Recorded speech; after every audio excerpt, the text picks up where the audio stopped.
¿Alguna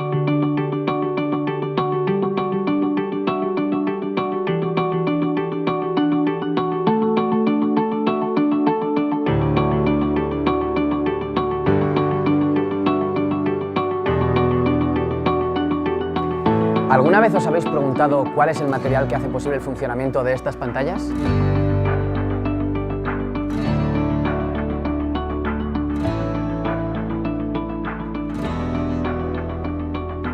¿Qué material hace que estas prendas deportivas o este casco sean tan resistentes? Los materiales que se esconden detrás de todas estas aplicaciones son los cristales líquidos, unos materiales que, aunque cotidianos, nos son todavía bastante desconocidos.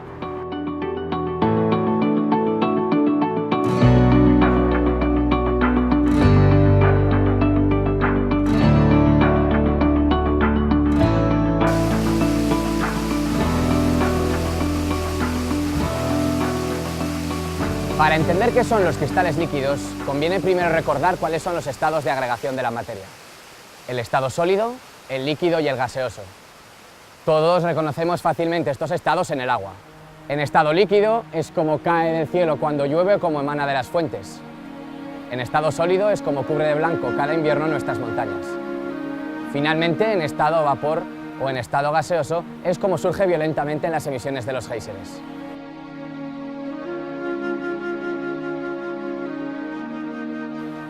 Sin embargo, estos tres no son los únicos estados de agregación de la materia.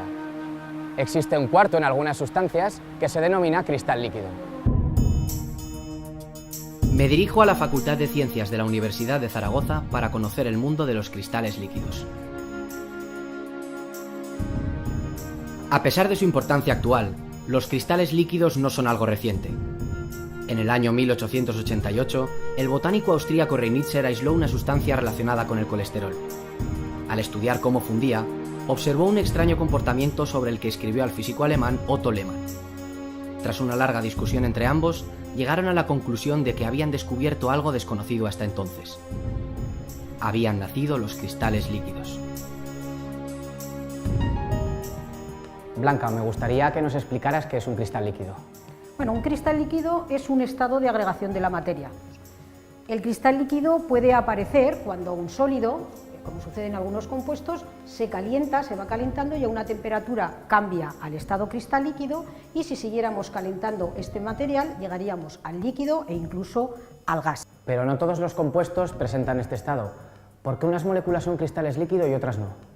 Desde su descubrimiento, los físicos y los químicos han estado intrigados porque unas moléculas son capaces de formar cristales líquidos y otras no, porque es un reducido número el que lo presentan. Actualmente se tiene mucho conocimiento y hay distintos parámetros que parecen influir en ello. Fundamentalmente yo destacaría dos: la forma de las moléculas y los contactos, las interacciones que existen entre ellas. Y la mayoría de las moléculas cristal líquido que se utilizan en las aplicaciones tienen una forma alargada, y todas ellas han sido sintetizadas por los químicos. Entonces, ¿el papel de los químicos en el desarrollo de los cristales líquidos ha sido realmente importante a lo largo de la historia? Yo diría que ha sido crucial. La industria química se dio cuenta del enorme potencial de los cristales líquidos y empresas como Merck, como DuPont, entre otras, iniciaron una producción a gran escala de cristales líquidos para su aplicación en distintos dispositivos, lo que ha permitido el gran auge de estos materiales en muchas aplicaciones. El químico es un diseñador y creador de moléculas. Conoce los átomos, sabe cómo conectarlos mediante enlaces y es capaz de preparar moléculas que sean cristal líquido, es decir, que se ordenen como en un sólido cristalino, pero fluyan como en los líquidos. Pero, ¿cómo se obtiene un cristal líquido? ¿Qué hace el químico en el laboratorio? En primer lugar, lo que hacemos es poner una reacción. Algunas de ellas necesitan de algunas condiciones especiales, como puede ser alta temperatura o baja temperatura, que para ello utilizamos nitrógeno líquido. Luego, una vez que ha transcurrido la reacción, lo que se hace es purificar el producto, separar el producto de algún subproducto, de alguno de los reactivos de partida. Para ello hay diferentes técnicas de purificación. Nosotros las más empleadas son la extracción líquido-líquido, que lo que nos permite es extraer nuestro producto de la mezcla de reacción, y otra de las más empleadas también es la cromatografía en columna, que nos permite separar una mezcla en sus componentes. Tras esto, obtenemos el producto disuelto en un disolvente orgánico y lo que hacemos es evaporarlo en rotavapor para obtener el producto sólido.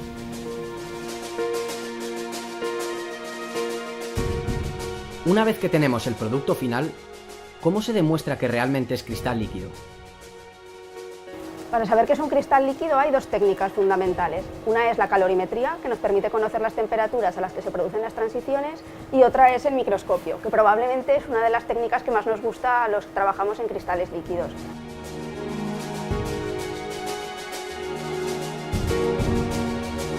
Bajo el microscopio, aparecen texturas coloreadas y fluidas que dependen de cómo están ordenadas las moléculas, dando lugar a imágenes de gran belleza.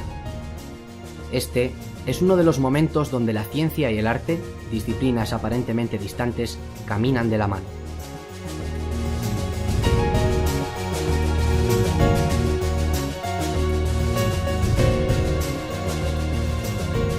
Una vez que sabemos qué son los cristales líquidos y cómo se preparan, es momento de conocer dónde se esconden estos materiales en aplicaciones como pantallas de televisión o tejidos ultrarresistentes.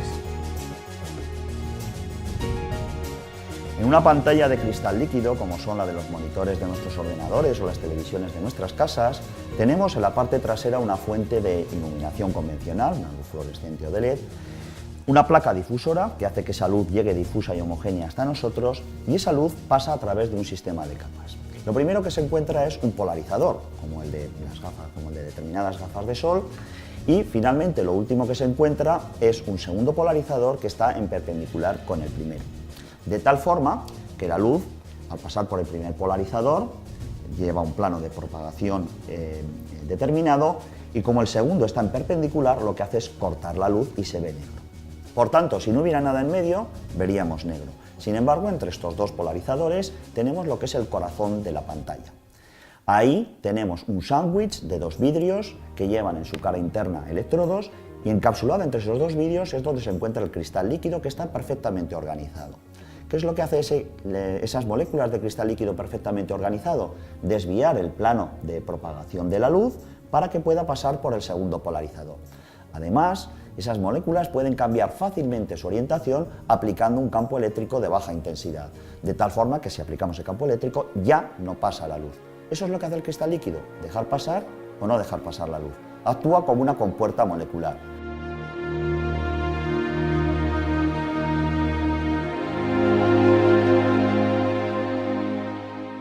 Mira, el Kevlar es una fibra de un polímero, una aramida que está emparentada con el nylon, es una poliamida como el nylon.